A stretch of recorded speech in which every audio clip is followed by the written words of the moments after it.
Hello, everyone. My name is Josephine, Gigi, as you probably know me, Escalante, class of Annapolis 1992, and president of the Alumni Association. I'm here with Pedro Martinez-Fraga, Annapolis class of 1984. Pedro is one of the Alumni Association's Award of Merit recipients.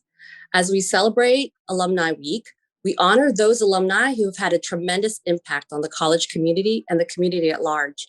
Awards of merit are bestowed to St. John's College alumni to recognize them for all the distinguished and meritorious service, either to the United States, to his or her native state, to St. John's College, or for outstanding achievement within his or her chosen field. I have here Pedro Martinez-Fraga, who is a renowned international lawyer. He is a partner at the law firm of Bryan, Cave, Lighton, and Paisner, and he co-leads the firm, Peisner, sorry. And I asked, hey, don't worry about it. I asked it also prior to the call, but he co-leads the firm's international arbitration team, and he is a World Bank arbitrator appointed in 2015 by President Obama to serve as the U.S. delegate to the World Bank panel of conciliators and of the International Center for Settlement and Investment Disputes. He has represented numerous sovereign clients, including Argentina, Guatemala, El Salvador, Brazil, and Ecuador. He is also represented as lead U.S. counsel on behalf of the Republic of Chile in case against former Chilean President Augusto Pinochet. In that role, he was responsible for retrieving documents that were instrumental in the former dictator's prosecution and the discovery of millions of dollars in hidden U.S. bank accounts. He has also served or worked in the prosecution of Venezuelan President Hugo Chavez. His writings are numerous in public and private international law. He is published in 15 countries and 5 languages. That figure is probably growing even as I speak. He has written more than 50 peer-reviewed and academically reviewed articles and numerous books. In addition to his degree from St. John's, which, like I said, he received in 1984, Mr. Martinez-Fraga holds a magister degree in private and public international law from the Universidad Complutense Madrid and a law degree from Columbia University. He's also served St. John's College on the board of directors for the Alumni Association, as well as the college's board of visitors and governors. And I'm going to go way back here, Pedro. You were also, as a student, received the honorable mention for best senior essay and the Tidings Memorial Prize for public speaking. So on behalf of the Alumni Association Board, I am honored to bestow the 2022 Award of Merit to you, and congratulations on your achievements. I think in the conversation, a conversation that I have with many alumni, especially alumni that I've met for the first time, I always ask the initial question of, what's your origin story? In other words, how did you find yourself in St. John's? Because I guarantee everyone's origin story is different, although there is a common thread to it. So I'm always curious. So Pedro, let's start with that question. What's your origin story? How did you find yourself? That's a great question, and you're right. I mean, I'm sure that everyone has a common denominator, because I think that we're all Johnnies before we went to St. John's, and that's why we went to St. John's. But mine is a very simple story. I like mathematics. I liked mathematics. I was also always kind of good at it, and but I also like classics, and so I wanted to do both. At the time, I applied to big universities and that presumably have very good programs in both mm-hmm. mathematics and classics combined, including the University of Chicago and Stanford. I mean, I got in, and but then a high school counselor spoke to me about St. John's College, and he said, well, actually, the Great Books program that they have in the University of Chicago is really patterned after St. John's College. Why don't you look into it? It's not that well known, but it's every bit as rigorous as any of these other programs.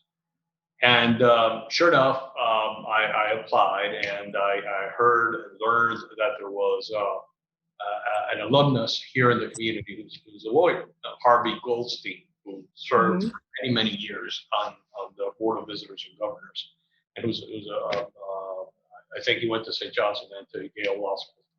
And so I went to see Mr. Goldstein back then, and I told him basically what I shared with you, uh, and I had some concerns. My parents had concerns. You know, they had never heard of St. John's. They had heard of these other schools, of course, and so I asked them, well, you know, I want to go to graduate school, and maybe as a lawyer, maybe in math and classics. I don't know.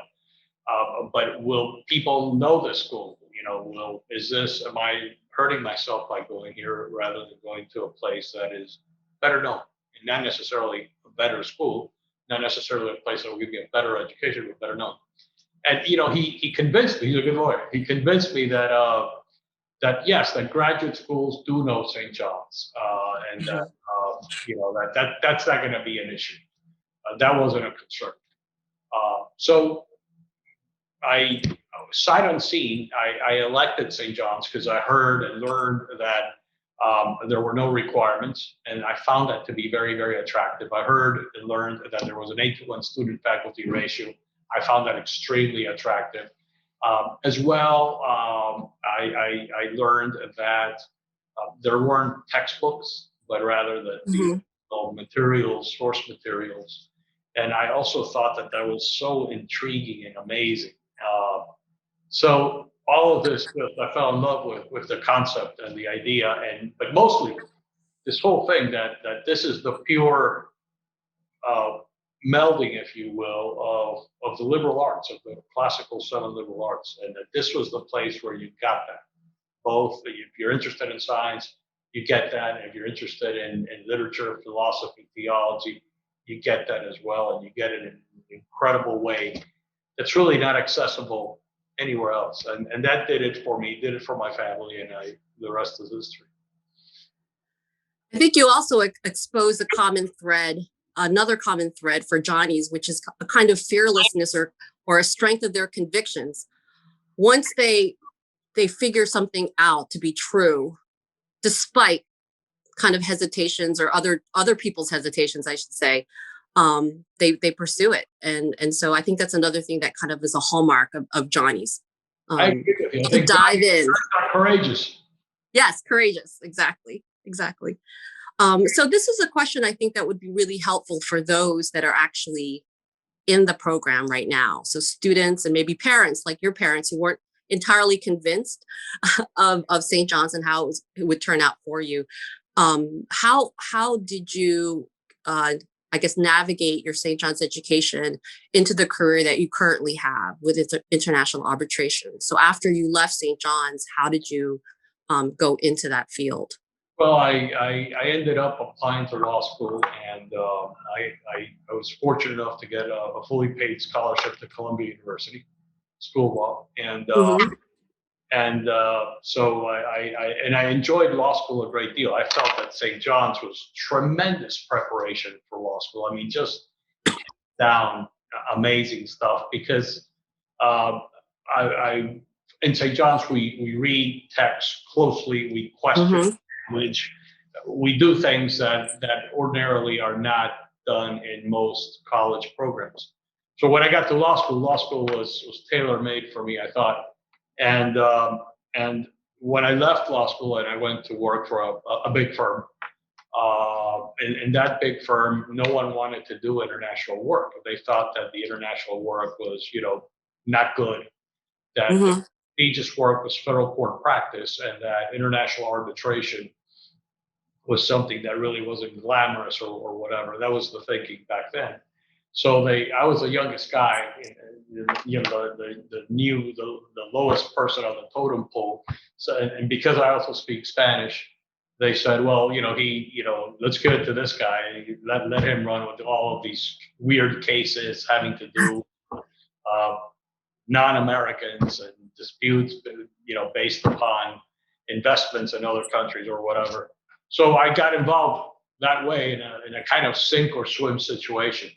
And truth of the matter is, again, St. John's was perfect for it because Uh-huh.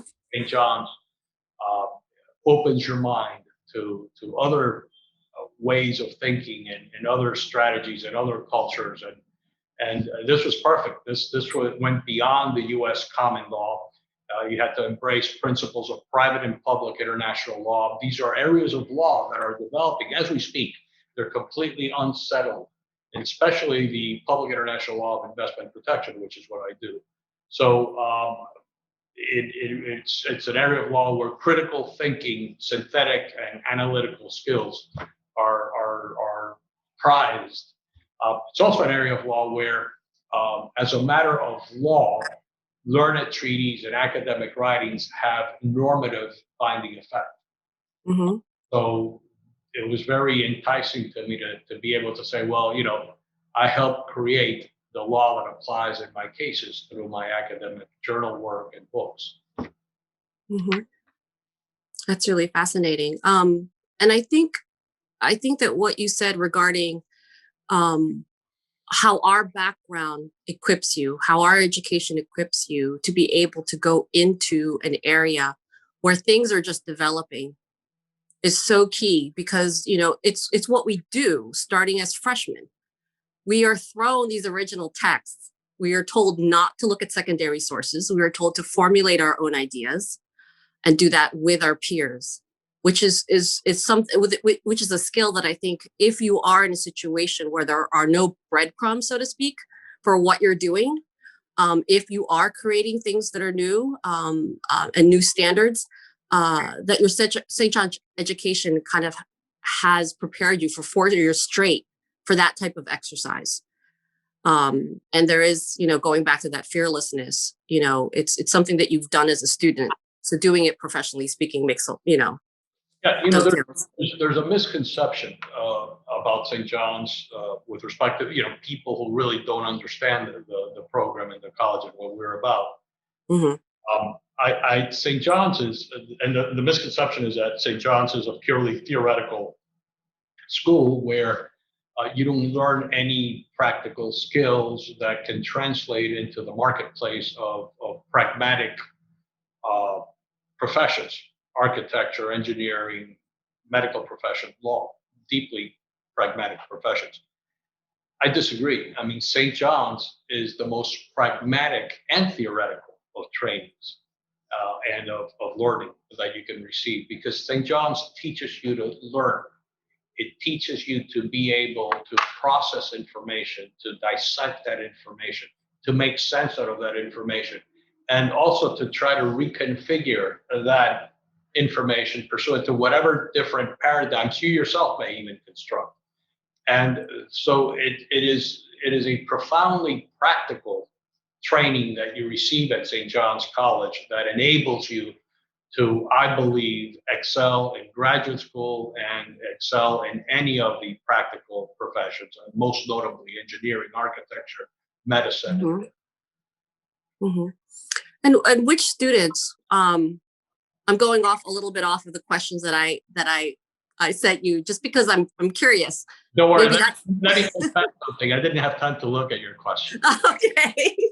Well, then you won't know that I'm going off script, because typical Johnny trait, curious.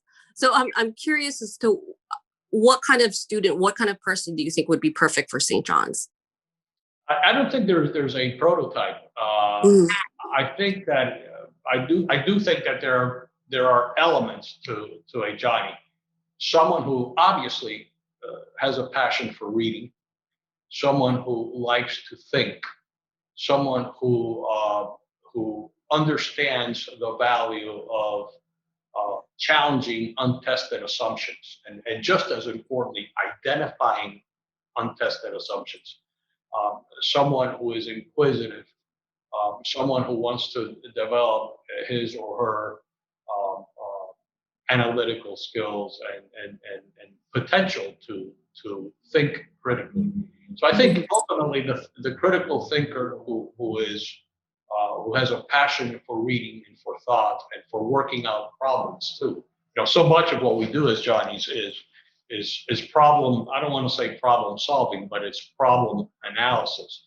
Whether it's the math program and the science program, uh, two programs that I really cherished a great deal. So yeah. Excellent. So kind of like moving away from maybe kind of theoretical qualities are, characteristics of Johnny's. In your career, can you give me a specific example of some challenges that you've had either recently or in the past where you could draw a direct line to your St. John's education in terms of how you address a specific problem? Sure. I will right now. I remember very, very vividly, not all that long ago, dealing with a case having to do with the expropriation of assets by a country, and the treaty solution, or the treaty path, had two seemingly disjointed parallel universes in terms of provisions. One provision seemed to protect a certain type of asset, and the other provision was a generalized provision that seemed to protect all sorts of assets except this one particular type of asset. It turns out that the one particular type of asset was the type of asset that is most vulnerable to expropriation, because it's most vulnerable to domestic regulatory sovereignty. But under that treaty, a simple reading, a prima facie reading of the treaty, would lead you to believe that the more vulnerable asset provided the investor with the a lesser number of rights than the more common, less vulnerable assets. And even though the face of the treaty was such as to compellingly, if you will, suggest that the more exposed asset, the asset that was at greater risk, had less rights to protect that asset, because the treaty says so, period, end of story, full stop. I found that to be a little bit inconsistent in terms of policy objective. It made absolutely no sense. And as it turned out, with a lot of additional thought and research and analysis of different sections and provisions, I don't want to bore you with that. It is boring. It became very clear that that just wasn't the case, that the asset that was most vulnerable had all of the rights that the common assets had, and then some. Only that it had historically never been viewed that way. So that's a typical instance that is a Johnny moment. People say that this is the way it is. But when you challenge it and you look at it and you think about it and you put real effort and rigor into it, you discover that, first of all, it doesn't make any sense that it be that way. And then you understand that it really isn't that way, that it appeared to be that way. And that's something we learned early on in freshman year in Ptolemy, in Saving the Appearances, that things look one way, but it's something else. Every day we wake up and the world, guess what? It's flat. And it looks flat. And every day we look up and we see the sun move. And at noon, it's right up here. And then it's over here. But you know what? The world isn't flat. And the sun doesn't move. It's the earth that moves. And here, it appeared that way, but that was just an appearance. And that's St. John's College. That is St. John's College through and through. I owe that type of analysis to St. John's. And I will tell you this, every day practically of my career, when I'm dealing with public international law, the analytical skills that I use are all things that I learned more so at St. John's than at Columbia Law School. And I loved Columbia Law School, and I think it's a great education there. It's a fabulous place. But the bulk of the thinking, not the technical analysis, but the thinking, that came from St. John's. And so St. John's is just fabulous. It has tremendous practical consequences. And it's funny that you discussed Ptolemy, because for me, my person to always kind of cite for that is Harvey. When we read about William Harvey, how is it that he, viewing the same phenomena, circulation of blood, and others didn't see it that way? What is that difference in him? What is the difference in the Johnnies to be able to kind of see a situation differently? That kind of level of analysis. The Johnnies, I think Johnnies don't see with their eyes. I think Johnnies see with their minds. Mm-hmm. When you just see, and this is purely platonic, when you just see with your eyes, then you are deceived. If you can see it with your eyes, if you can perceive it through your senses, then what you're looking at is by definition an appearance, and there's usually something more. Even though for decades it had been read that orthodox view that did not make any sense. It just didn't make rational sense. It couldn't be right. So I think to close our conversation, Pedro, I just wanted to ask you what this award means to you. It means the world to me. I've been fortunate to get awards in my field, and but nothing as meaningful as this.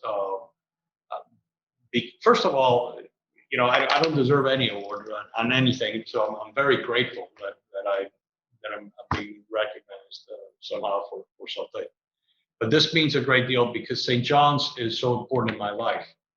St. John's was completely transformative. If you look at my writings, for example, I have a book on public purpose and international law. I saw that book. That the first introduction to that book is references to Homer and to the Greek and to the word slave and to things that I learned at St. John's College. St. John's is transformative. It's not just an education. It's not just problem-solving skills. It's not just the ability to do well in graduate school and then later on in a profession in life. St. John's did teach me that the unexamined life is not one worth living. And it taught me that living the examined life is not only testing and looking at untested assumptions within yourself, but outside in life as well. Mm-hmm. So St. John's is something that has influenced the way I interact with myself and with the world. Getting an award from an institution that has been so consequential to who I am as a person, not just as a professional, means more than I can reduce to words. Thank you, Pedro. Oh, thank you. I feel very honored to have had this conversation with you, and I must say you honor the institution and the Alumni Association for your work. Thank you. Thank you for everything. Have a great day.